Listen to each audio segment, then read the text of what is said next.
How to fix Alt-Tab not working. Method 1. Restart Windows Explorer.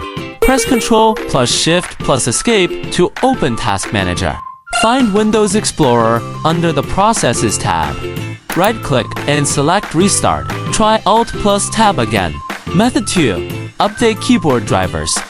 Press Win plus X and select Device Manager. Expand keyboards. Right-click your keyboard and select Update Driver. Choose Search automatically for drivers and install updates. In fact, there is a simpler way to solve the driver issues.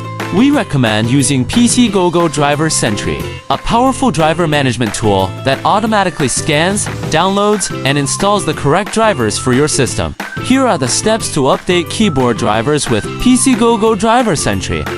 Go to PcGoGo official website, find Driver Sentry, and click the Download Boot. Click the Scan button. The tool will automatically detect outdated or missing drivers, including keyboard drivers. After the scan, locate keyboard drivers in the results list. Click Update next to the driver to download and install the latest version.